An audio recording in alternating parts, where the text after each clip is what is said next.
들은 그 말씀을 순종하기 위해서 연로하신 부모님을 돌아보기도 하고 또 소원했던 형제들을 돌아보기도 하는 것, 대단히 귀한 일입니다. 그런 노력에 하나님의 큰 은혜가 있어서 좋은 열매들이 있기를 진심으로 기원합니다. 자, 5월이 지나고 6월을 맞았습니다. 6월.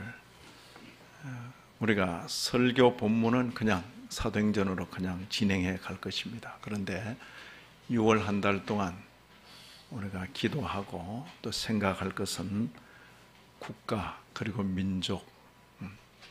6월은 유난히도 나라와 관련된 일들이 참 많았습니다. 6월 6일 나라 위에서 돌아가신 분들 기억하는 현충일입니다. 현충일 6월 6일. 그리고 우리가 6월 10일 종례는 60만세, 그리고 일제시대 때 순종의 우리 마지막 황제 순종의 장례식 때 일어났던 만세 사건인데, 최근 역사에는 60항쟁, 그래서 민주화 투쟁의 그 일환. 그 6월 12일 날 또 무슨 큰일이 일어난다고, 그래서 6월 10일 날 지금 한참 떠들고 있죠. 좋은 결과가 있기를 우리는 기대합니다. 6월 13일 날, 그러죠. 요즘은 거리 가도 또 다닐만 하죠. 전부가 이제 모르는 사람도 막 인사하고 막 이러니까, 또 빨간 띠 두른 사람도 인사하고 파란 띠 두른 사람도 인사하고, 그러니까 딱 고개 펴고 이제 다닐만 하죠. 일주일입니다. 열흘밖에 안 일주일밖에 안 돼요. 그러니까 일주일 잘 누리시고 잘 찍으시고, 또 그리고는 투표를 통해서 당선된 사람들, 그분들이 또 천지가 되겠죠. 투표, 합법성을 띤 강제가 될 수 있습니다. 아주 지혜롭게 잘해야 돼요. 자, 6월, 하여튼 등등 일들이 참 많습니다. 그리고 6월 25일 날, 그러죠. 지금은 많이 잊혀졌지만은 지금 그 전쟁, 오래전에 일어났던 그 전쟁을 마무리하자. 지금 그 이야기가 이슈가 되고 있죠. 6월 25일 날. 그리고 629라는 것도 있더라고요. 그죠? 629. 이 모든 일들이 6월 한 달 내에 일어난 일들입니다. 이 일과 관계해서 우리 다른 시간은 내기가 좀 어렵고, 금요 기도의 시간에 오는 금요일 저녁에 우리 김성욱 교수님께 부탁해서 나라와 민족, 국가와 민족에 대한 특강을 좀 해주십사, 그렇게 당부를 했습니다. 그리고 또 한 주 더 지나서 6월 22일 금요일 기도 때는 북한 구원 기도회를 저희 교회에 유치할 그런 계획도 있습니다. 어쨌든 이번 한 달 동안 많이 생각하시고, 그리고는 정말 1등 국민이 되시기를 전 진심으로 기원합니다. 1등 국민이 되셔야 됩니다. 자, 우리의 본문은 사도행전 17장입니다. 사도행전 17장. 그 중에서도 지금 2차 전도 여행 중에서 바울 일행이 아테네까지 와 있는 것입니다. 아테네. 그죠? 17장 16절 보면 아테네에 와 있습니다. 자, 아테네는 고대로부터 철학의 도시입니다. 철학의 도시. 그리고 그럼에도 불구하고 그 아테네 돌아보니까 많은 우상들이 있는 것이죠. 그건 그들의 종교심입니다. 많은 신들을 섬기고자 하는 그들의 종교심인 것입니다. 그래서 이 아테네에서의 바울의 설교를 두고 말이 참 많습니다. 그 전에 설교는 굉장히 성경적이었는데 아테네에 와서 한 설교는 이게 뭐야? 이렇게 생각하는 분들도 있는 것입니다. 그런데 설교란 것도 그 자리에 따라서 본질은 바뀌지 않고 전달하는 형식은 바뀔 수가 있는 것입니다. 무슨 말인지 알겠습니까? 누가 그러대요. 목사님은 주일 학생들 앞에 설교할 때는 어떻게 할 거예요? 자, 주일 학생들 앞에 지금 여러분들처럼 이런 용어를 쓰겠다 그렇지 않을 것이다. 그러죠. 그렇지만 그 본질은 같은 것이야. 같은 거라 해야 됩니다. 제가 부흥사경회를 가는데 대도시보다는 농어촌으로 많이 갑니다. 농촌, 어촌. 그럼 거기 가서는 어떻게 전할 것인가? 농어촌의 스토리를 제가 알아야 되는 거죠. 결코 쉬운 건 아닙니다. 그러나 그 스토리를 가지고 또 복음을 전해야 되는 거죠. 자, 지금 바울사도 일행이 아테네로 왔습니다. 그 전에는 설교하는 자리가 어디였죠? 회당이었습니다. 아테네에도 회당이 있겠다 없겠다? 아테네도 회당이 있어요. 그런데 우리가 지금 살피려고 하는 이 설교는 회당에서 한 설교가 아니고 공적 공간, 시장, 마켓이죠. 시장 그 가운데서도 이렇게 새로운 손님이 오면 공중 가운데 세워서 공개적으로 말하는 그런 자리인 것입니다. 자, 회당에서 설교할 때는 회당에 모인 사람의 특징이 뭡니까? 유대교, 그러니까 구약 성경을 잘 안다. 그리고 성경의 권위를 다 인정하는 것입니다. 그렇기 때문에 구약 성경을 풀어서 예수 그리스도를 전하면 잘 듣는 거죠. 근데 지금 아레오파고라는 이 공공장소에서 구약 성경 말하면 알아들을 사람이 있겠다 없겠다? 거의 없는 거죠. 뭔 소리? 이래 되는 거죠. 그러면 이 공공장소에서 예수와 예수의 부활을 전하려면 그들과 만날 수 있는 접촉점을 찾아야 되는 거죠. 그 접촉점으로 찾은 것이 여기 알지 못하는 신, 그래 나옵니다. 바울사도는 그 첫 마디가 여러분들의 종교성이 참 풍부하네요. 오죽하면 많은 신들을 위하는데 혹 그래도 빠질까봐 알지 못하는 신에게 하는 그런 신상을 보고 그래 알지 못하는 신, 그걸 접촉점으로 삼아서 여러분의 종교성이 참 풍부하네요. 제가 그 여러분들이 알지 못하고 섬기는 그 신에 대해서 제가 말씀해 드리겠습니다. 이렇게 이제 들어가는 거죠. 그죠? 접촉점이 좋다 나쁘다 기발한 겁니다. 그건 기가 막힌 거죠. 야, 어떻게 이렇게 들어갈 수 있을까? 그러니까 사람들이 뭐 구약에 이러면 그냥 뭔 소리야 이러는데 자기들이 친숙하게 잘 아는, 어쩌면 많은 신의 이름들을 부르면서 섬기는 가운데 그래도 혹 빠질까 봐 알지 못하는 신에게 했는데 그걸 이 낯선 양반이 알고 그걸 탁 언급하니까 귀를 탁 기울이는 거죠. 귀를 기울이는 것입니다. 그건 아주 중요한 접촉점인 것입니다. 자, 유교가 흥한 그런 지역에 가서는 유교의 경전, 사서, 삼경을 자유롭게 이야기할 수 있으면 참 좋습니다. 그렇죠? 이전에 안동 지방 이런데 선교사들이 가서 복음을 전할 때는 그 선교사들이 기본적인 그 지식의 범위가 뭡니까? 그 양반들과 이야기할 수 있는 그 이야기거리인 것입니다.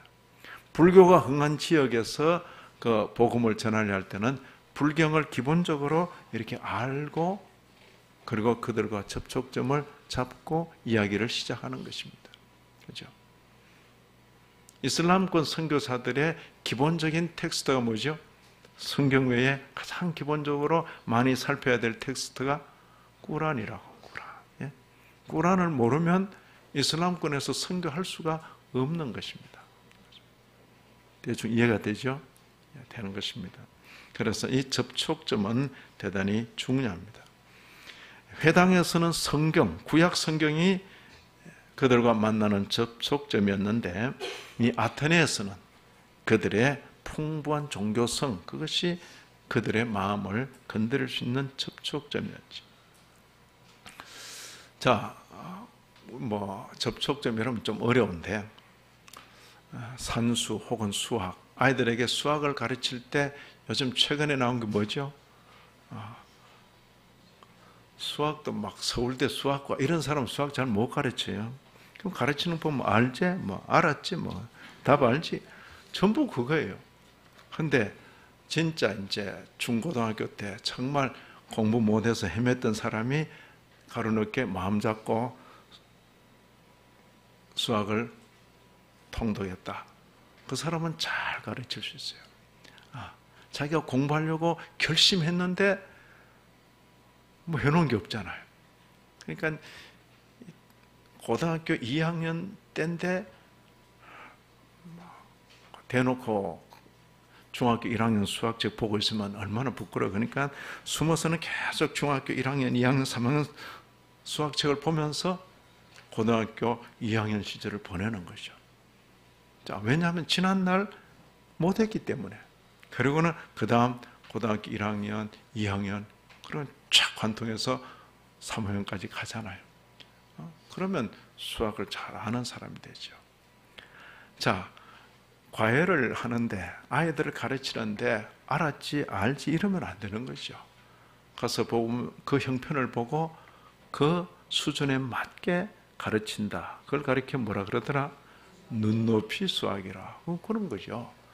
산수 수학 가르치는데도 눈높이 하는데 주의 말씀 가르치는데도 눈높이가 필요하겠다, 필요하지 않겠다? 필요하죠. 필요한 것입니다. 그러죠. 제가 여러분들에게 눈높이를 맞춘다, 못 맞춘다? 네?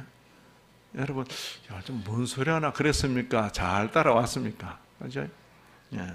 제가 여러분들 앞에 신학 강의하는 거 아닙니다. 저 양반이 어떻게 설교를 너무 쉽게 한다. 저는 종종 그런 이야기를 듣습니다. 아는 게 없어서 쉽게 합니다. 그러니까 아주 쉽게, 편하게. 그렇죠? 눈높이. 그죠? 여러분 수준 낮다 그 말 아니에요. 알아들을 수 있도록. 바울 사도 보세요. 그죠? 그 무슨 소리인지 모르겠다. 에베소, 빌립보, 골로새 이런 내용인데 전부 수준에 맞게 그렇게 말해주는 것입니다. 여기 17장 후반에 우리가 읽은 그 뒷면에 나오는 아덴 사람들 22절 보시면 바울이 아레오바고 가운데 서서 말하되 아덴 사람들아 너희를 보니 범사에 종교심이 많도다 그랬죠. 그리고는 계속되는 그 구절에 첫 번째 언급하는 것이 창조주 하나님입니다. 창조주 하나님. 우리가 하나님에 대하여 가르칠 때 중요한 것은 창조주예요. 창조주. 근데 감사하게도 이 창조하신 하나님에 대한 이 지식은 거의 모든 인류가 공유하고 있어요. 공유하고 있다고. 창조주 하나님. 근데 그 창조신을 알아들이는 일과 관계에서는 서로 수준차가 나는 것입니다. 이렇게 표현했습니다. 손으로 지은 전에 계시지 않는다. 이분은 천지의 주제이시기 때문에 손으로 지은 전에 계시지 않는다. 24절입니다. 우주와 그 가운데 있는 만물을 지으신 하나님께서는 천지의 주제시다. 사람이 손으로 지은 그런 신전에 계시지 않는다. 그죠? 창조신을 가르치는데 대부분은 창조신이라 말하면서도 신전을 지어놓고 신전 안에 우상을 만들어 놓으니까 그 안에 가는 것처럼 보이죠. 그러나 내가 지금 여러분에게 전하는 이 하나님은 그런 하나님이 아니다. 이렇게 지금 말해주는 것입니다. 그리고 신전을 중심으로 많은 제물을 드립니다. 그러니까 사람들이 생각할 때 우리가 하나님께 드린다 이렇게 생각하는 거죠. 그러나 바울 사도는 이렇게 말합니다. 무엇이 부족한 것처럼 사람의 손으로 섬김을 받으시는 분이 아니다. 우리가 그분에게 공급하는 것이 아니라 그분이 우리를 공급하신다. 그걸 말하는 것입니다. 도리어 만민에게 생명과 호흡과 만물을 친히 주시는 분이시다. 25절입니다. 그렇죠? 그리고 이 하나님의 인류, 저와 여러분, 사람에 대한 하나님의 경륜을 보시라는 거죠. 인류의 모든 족속을 한 혈통으로 만드셔서 온 땅에 퍼져 살게 하시고 그들의 연대를 정하시고 그들의 거주의 경계를 한정하셨다. 그죠? 이게 하나님께서 하신 일이다. 그런데 이 하나님은 우리 각 사람에게서 멀리 떨어져 계시지 않는다. 그죠? 멀리 떨어져 계시지 않는다. 우리가 그를 힘입어 살며 기동하며 존재한다. 뭐 이렇게 표현하고 있나요? 그러니까 우리가 살아가는 것, 그분이 공급하는 힘을 받아서 그렇게 살아가고 있는 것이다. 그렇기 때문에 우리는 이 하나님을 금이나 은이나 나무나 돌이나 이렇게 새길 수가 없다. 자, 시작이 비슷하게 가는 것 같은데 곳곳에서 차이가 나죠. 차이가 나는 것입니다. 예, 그렇죠. 이 하나님, 보이지 않지만은 만물의 주제시고 우리가 그에게 드리는 것이 아니라 그분이 우리에게 주시는 것이고, 그렇죠. 우리가 이 땅에 살아가지만은 그분으로 말미암아 살아가는 것이고, 여러분들이 많은 우상들을, 많은 신상들을 가지고 있습니다만은 이 하나님은 그렇게 금이나 은이나 돌이나 나무에 새길 그런 분이 아니다. 이렇게 말할 때 조금만 생각해도, 그러죠.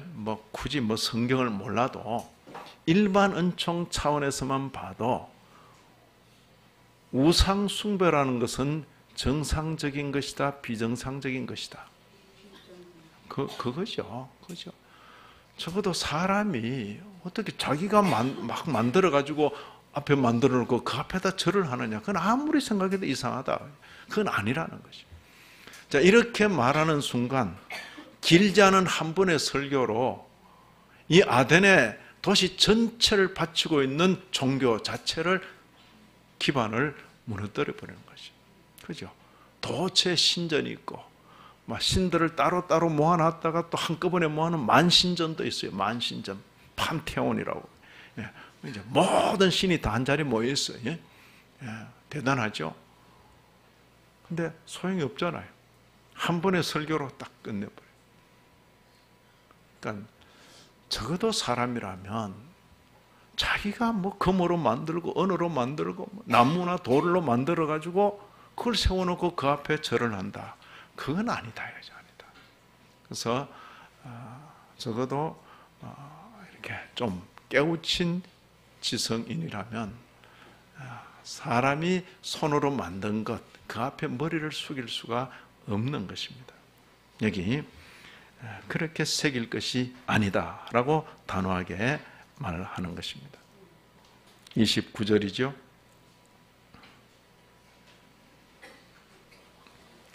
자, 창조신에 대해서는 이 정도만 말해도 일반적인 창조신과는 차원이 다르죠.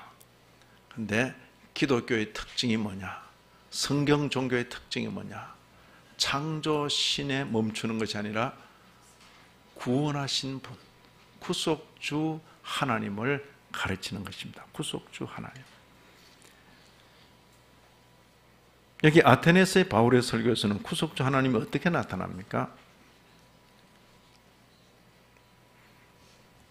자, 보시면 30절에 알지 못하던 시대에는 하나님이 간과, 그냥 모른 듯이 눈 감아주시는 거예요. 간과하셨거니와 이제는 어디든지 사람에게 다 명하사 회개하라 하셨으니 이는 정하신 사람으로 하여금 천하를 공의로 심판할 날을 작정하시고, 이 정하신 사람이 누구죠?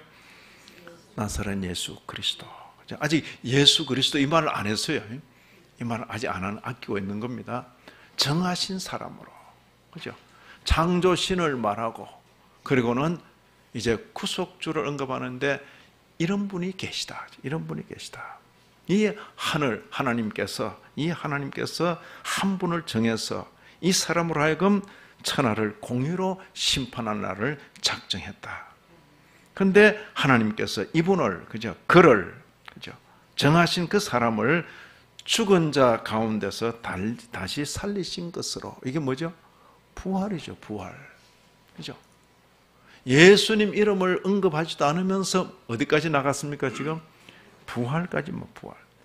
죽은 자 가운데서 다시 살리신 것으로 모든 사람에게 믿을 만한 증거를 주셨다.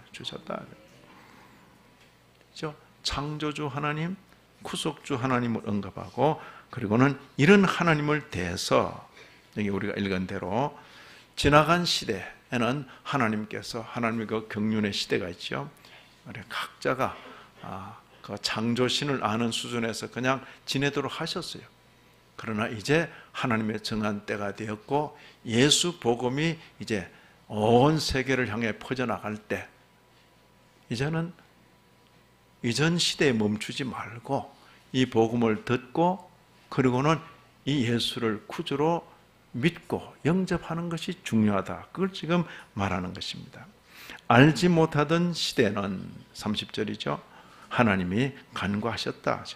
그러나 이제는 어디든지 유다, 예루살렘뿐만 아니라 사마리아 땅끝까지, 그죠?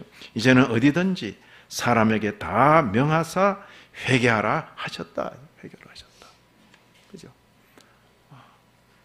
이게 이제 하나님의 어떤 구원 경륜의 시대죠. 구원 경륜의 시대입니다. 종종 이런 질문을 해요. 어떤 분은 목사님, 예수 믿어서 구원 얻는 줄 알긴 알겠는데요. 우리나라 같은 때 예수님 복음 들어오기 전에 살았던 사람은 어떻게 돼요? 그러죠. 내가 뭐 어떻게 알아? 나도 모르겠다. 네. 그런 걸 가지고 나한테 자꾸 물으면 내가 하나님입니까? 네가 나중에 천국 가서 물어봐라. 그런데 그건 우리 소관이 아니에요. 우리 소관이 아닌 것입니다. 내가 뭐 천국 보내고 뭐 안 보내고 그런 거 아니에요. 그러나 기본적인 원리는 그거죠. 기본적인 원리는 예수 그분이 천인류 역사 속에 오직 한 분의 중보자시다. 인류가 구원받는 것은 오직 예수의 대속의 공로로 구원받는다. 그런데 예수 이전에 그 인생들은 과연 어떻게 될 것인가?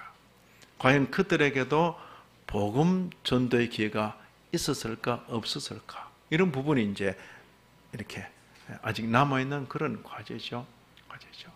자, 구약 시대에 이스라엘 백성들에게 복음이 전해졌다 안 전해졌다?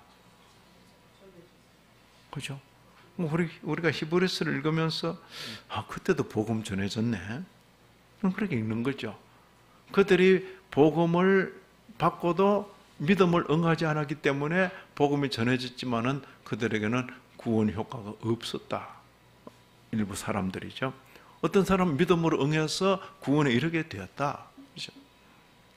자, 그러면 유대인들 말고 다른 백성들에게 하나님께서는 복음을 전해 주셨을까 아닐까? 그죠? 굉장히 조심스럽죠. 그러나 그 부분은 우리가 하나님께 이렇게 열어놓고 기다려야죠. 어떻게 그걸 내가 뭐 인심 쓸 것 아니면 어떤 분은 인심을 굉장히 많이 쓰는데 함부로 인심 쓰면 그것도 안 되잖아요. 그러니까 잘 모르겠습니다. 그냥 기다리고 있는 거죠. 있는데 그런데도 제한된 그 계시의 내용 가지고도 이 땅에 살면서 늘 그 하늘을 의식하면서 산 사람들이 있더라는 거죠.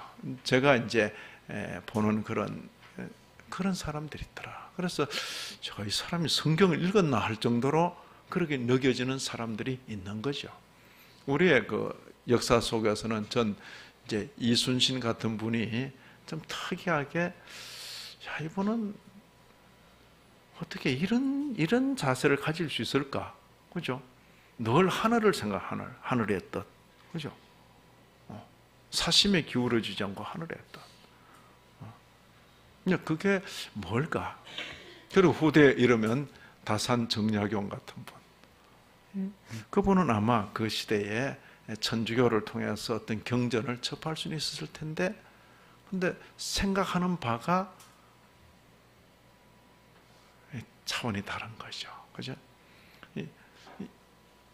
더 말하기는 어려워요. 더 말하기는 어렵죠.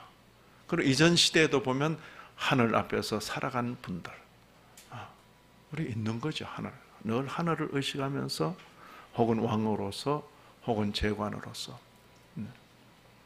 선교사들이 종종 이제 낯선 오지로 들어갔을 때 그 오지에서 뭡니까?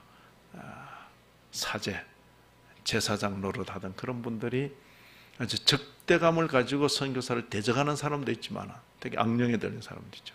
어떤 사람은 선교사를 마치 오래 기다렸다는 듯이 그렇게 맞이하고 자기의 권위를 다 선교사에게 양보하고, 그죠? 당신이 우리가 기다리던 큰 신의 종입니다. 그러고는 자기의 모든 권위를 전부 그 선교사에게 이양하고, 그러면서 마음껏 우리 백성들에게 전해달라는 이런 경우도 있는 거죠. 놀라운 거죠.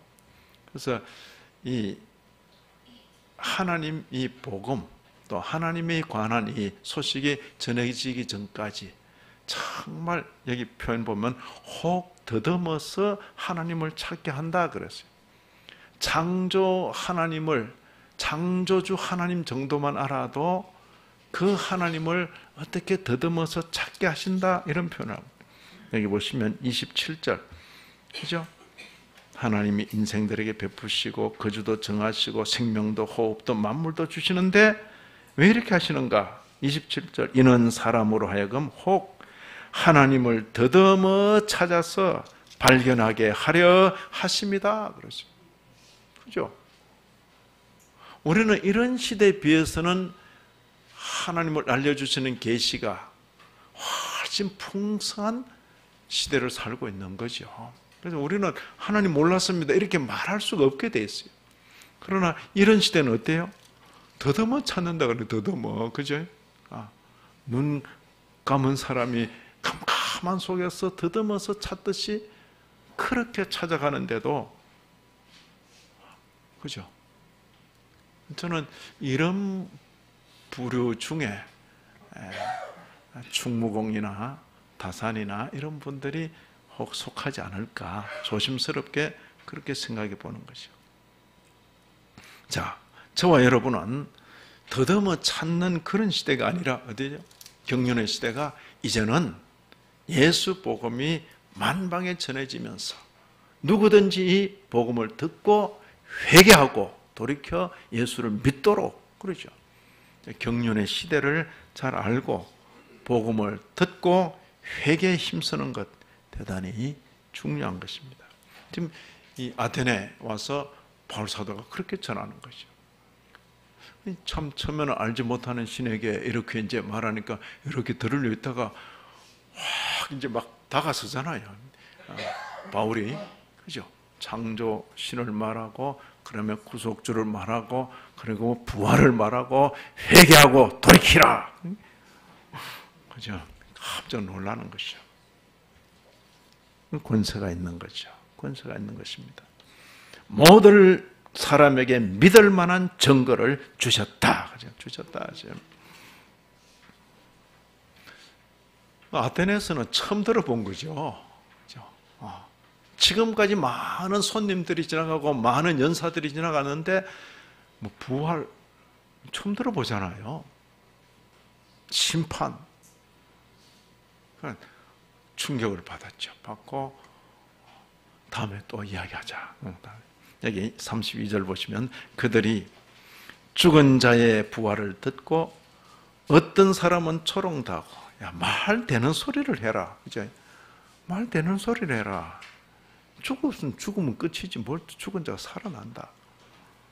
어떤 사람은 이 일에 대하여 내 말을 다시 듣겠다. 언제나 청중은 둘로 나눠집니다. 그러죠? 그러니까 긍정적인 반응이 있는가 하면 부정적인 반응을 하는 거죠. 자, 제가 하는 설교가 어렵다, 쉽다. 그죠? 자, 이전에 있던 교회도 여러분, 우리 성수시온 교회와 역사가 비슷해요. 근데 참 희한한 현상은 그거죠. 분명히 제가 설교를 시작하고 난 뒤에 처음 예수 믿고 설교를 듣는 사람인데, 야, 너무 재밌다. 목사님은 설교할 때 다른 이야기는 절대 안 하고 성경만 해서 너무 속속 들어온다. 초신자인데 그렇게 말한 사람이 있는가 하면, 교회 오래된 성도고 중직자인데 하루 이틀이 아니에요. 수년이 지났는데 목사님 뭔 말하는지 제가 그럼 제가 어디 맞춰서 설교해야 됩니까? 되게 이제 그런 분들 이렇게 몇 경우를 이렇게 보면 다 기다리는 말씀이 있어요. 설교 때마다 기다리는 그 말씀. 그게 뭐죠? 복 받는다, 잘 된다, 뭐 이런, 이제 그거 이제 나와야 이제 은혜 받았다. 이렇게 이제 탁, 아멘을 하려고 다 준비하고 이제 그게 언제 나오는가 탁 한데 끝까지 안 나오거든. 그럼 설교를 한 겁니까? 안 한 거지. 자, 그런 세월을 1년을 보내고 2년을 보내고 3년을 보냈으니까 답답한 거죠. 목사님 뭔 말 하는지 도무지 모르겠다 이거예요. 그죠? 근데 그 사이에 새로 예수 믿고 이제 듣는 사람은 목사님 너무 재밌습니다. 성경을 어떻게 그렇게 다 알아들을 수 있도록 말해줍니까? 저 어디다 맞춰야 되겠죠? 뭐 어쩔 수 없어요. 그냥 제 받은 은사대로 가야죠. 그냥 가는 것입니다. 경륜의 시대를 바로 알고 복음을 듣고 회개에 힘써야 합니다. 죽은 자의 부활을 듣고 말되는 소리를 해라. 이런 사람 있는가 하면 야, 내가 이런 말은 처음 들어봤다. 다음 교회에 또 내게 이야기해 주면 좋겠다. 그죠? 내 말을 다시 듣겠다고. 지금 당장 뭐 어떻게, 그렇지만 충격을 받은 거죠. 아, 이런 세계가 있나. 그죠? 창조 신을 말할 때는 어느 정도 공감대가 있죠. 근데 구원의 하나님, 한 사람을 정하셔서 장차 전 인류를 심판할 그날이 있고, 그를 죽은 자 가운데서 다시 살아나시는 이 부활을 통해서 부인할 수 없는 증거를 인류에게 주셨다. 이런 말씀 앞에 도전을 받는 거죠. 받는 것입니다. 여기 보면 몇 사람이 가까이 하여 이렇게 표현이 됐어요. 33절, 30절. 이에 바울이 그들 가운데서 떠나매. 바울이 항상 그들 곁에 있는 것 아닙니다. 아데네는 이제 거쳐가야 될 곳입니다. 그러니까 몇 사람이 그를 가까이 하여 믿으니, 그죠? 아레오바고 관리, 그 아레오바고를 이제 관리하는 분이죠. 아레오바고 관리 디오누시오, 그리고 다마리, 그죠? 그리고 또 다른 사람들, 이름이 밝혀지지 않은 또 다른 사람들도 있었더라. 어떤 분들은 이렇게 말합니다. 봐라, 바울 사도가 아테네 가가지고 괜히 아는 척하고 성경만 가르치면 될 걸 괜히 아는 척하고 뭐 이렇게 좀 유식하게 하다가 전도 실패했다 이거죠. 제가 그런 말을 듣기도 했습니다. 여러분도 그렇게 생각합니까? 그렇죠? 이 도무지 접촉점이 없어요. 없는데 아레오바가에서 알지 못하는 신을 접촉점으로 삼아서 창조하시는 하나님, 그리고 구원하시는 하나님, 예수 그리스도의 부활까지 증거하고 회개를 촉구한 이 설교는 저는 볼 때 명설교입니다. 명설교죠. 그리고 하나님의 택한 백성이 이들 가운데 있는 거죠. 있는 것입니다. 어떤 분은 아테네 설교를 마치고 막 물이 수만이 나오고 뭐 이래 안 되나? 그건 우리 기대죠. 어떤 때는 바른 설교를 해도 한 사람 돌아오기가 또 다른 문제예요. 그러죠? 인도에서 선교하는 어떤 선교사님 이야기인데, 선교사로 파송된 지 10년이 넘는데 아무도 없어, 아무도. 그죠? 많은 경우에 이 척박한 그런 영적으로 척박한 땅에 뿌려지면 거기에서 그냥 선교사 본인이 안 죽고 살아있는 것만 해도 귀한 거예요. 그때 우리 가운데 그 예수 전하는 사람 한 사람 있었다. 그걸로, 그죠? 근데 그 당대에는 씨앗이 안 보이다가, 그 싹이톤이 안 보이다가 그 선교사가 혹은 철수하고, 아니면 그 선교사가 거기서 묻히고 난 뒤에 그 다음 때 혹은 그 다음 때 가서 또 열매가 막 맺히는 거지. 이런 일이 비일비재하게 있는 것이요. 그래서 이 아테네에서 몇 사람 안 되잖나 이렇게 말하는 것은 너무나 단견의 그런 표현이다 생각되는 것입니다. 이런 말씀을 읽는 오늘 우리들로서 몇 가지 생각합니다. 그때 아테네 교회가 이런 식으로 개척되었구나. 성경을 그대로 그냥 읽으시면 되는 겁니다. 아테네 교회가 성전에서의 전도 설교 그리고 아레오파고에서의 전도 설교가 같을 수가 없는 것입니다. 성전에서는 회당입니다. 회당에서의 전도 설교, 회당에서는 성경을 근거로, 그리고 아레오파고에서는 아테네의 종교적 분위기를 접촉점으로 해서 구약을 알지 못하는 사람도 잘 알아들을 수 있도록 할 필요가 있는 것입니다. 바울의 설교는 한결같은 전도 설교, 그렇죠? 전개 방식은 다르지만은 내용은 같은 것입니다. 같은 것입니다. 창조주 그리고 구속주. 근데 창조주만 전하면 이게 기독교에 미치지를 못합니다. 창조주 그리고 구속주, 구원하신 주님, 예수 그리스도 우리 주님.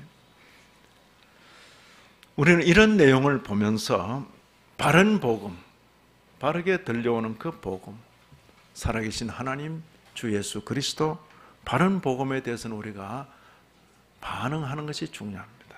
1차적으로 이 바울의 설교를 잘 들으면서 경청하면서 우리가 믿음을 가지는 것이 중요합니다. 뿐만 아니라 그 대상에 적절하게 복음을 바르게 전하는 것이 중요합니다. 대상에 적절하게. 바로 이런 부분에 있어서 대상에 적절하게 복음을 전한다 할 때는 각 성도들이 그 삶의 자리에서 자신들의 언어로 복음을 전하는 것이 참 중요합니다. 참 중요합니다. 저는 이렇게 지내오면서 이제 벌써 이 나이도 됐고 또 많은 경우에 활동하는 데가 신학교. 제가 이제 목사님들을 만나거나 목사님 그룹들이 이렇게 이 정도 계시면 저는 참 할 말이 많겠지요. 많고 또 특히 목회자가 되려는 그런 목회자 지망자들이 이 정도 보통 이 정도 더 되죠. 강단을 꽉 메우고 있어도 그분들과 관계에서는 제가 잘 이렇게 통해요. 그죠? 근데 누가 또 그 신학생 중에 누가 목사님 언제 시간이 됩니까? 언제? 그러니까 언제? 이번 여름 방학 때인데 언제? 한 분 오셔서 집회를 누군데? 청소년들이래. 그런 집회는 제가 감당이 된다 안 된다? 굉장히 힘든 것이요. 또 어떤 분은 주일 학생들은 한 500명 모아놓고 거기 와서 설교하라 그러면 이미 이제 이 언어라든지 모든 이게 차이가 나는 거죠. 그때는 네가 하는 게 훨씬 낫겠다. 저도 한때는 주일 학생들을 가르치게 됐고 한때는 중고등학생들을 가르치게 됐고 그러나 흐르는 세월 속에 내게 적합한 대상은 바로 목사님들이나 목회자 후보생들이 가장 적합한 그리고 잘 훈련된 성수시험교회 같은 이런 성도들, 성수시험교회 이 특별한 성도들입니다. 특별한 성도들이고 그러죠. 근데 여러분들께서 이런 말씀을 잘 듣고 여러분의 동종의 그런 같은 직종에 근무하는 분들에게 여러분들 언어로 복음을 전하는 것은 저보다 낫겠다, 못하겠다. 훨씬 나은 겁니다. 훨씬 나은 겁니다. 그걸 기억하셔야 돼요. 제가 여러분들 집안이 모일 때 막상 가보면 저는 낯선 사람이에요. 그 집안에서 여러분들 집안의 그 형편과 사정을 예를 들면서 잘 복음을 설명할 사람은 누구죠? 그 집안에 속해 있는 사람이라니까요. 낯선 목회자가 아니고. 그죠? 여러분 그 직장에서 복음을 전해줄 사람은 누구죠? 제가 직장 신우엘이 모여가지고 하는데도 많이 초청받아 갔죠. 하는데 가면 늘 손님이에요. 예? 혹은 금융계통에 혹은 또 무슨 그죠? 구청 학원. 근데 가봐야 늘 손님이더라고. 제가 탁 들었으면 동작이 달라져. 그냥 평소 하던 대로 해야 되는데, 그게 평소 하던 대로 하면 그게 식구고, 뭔가 달라지면 그게 손님이랄까요? 괜찮아요. 그러니까 손님이 전하는 말은 손님이 하는 말이라니까요. 무슨 말인지 알겠죠? 그래서 복음을 잘 듣고 함께 편하게 있으면서 우리의 말로 표현할 수 있는 것은 대단히 중요한 것입니다. 아무쪼록 건전하게 전해지는 그 복음에 반응하고, 그러면서 복음을 잘 이해한 사람으로 내게 주어진 그 삶의 영역에서 복음을 잘 전하는 저와 여러분, 우리 모두가 되기를 진심으로 기원합니다. 하나님 아버지, 허락하신 교훈 인하여 감사드립니다. 가슴에 품고 남은 날들을 살게 하여 주옵소서. 예수님 이름으로 기도 올리옵나이다. 아멘.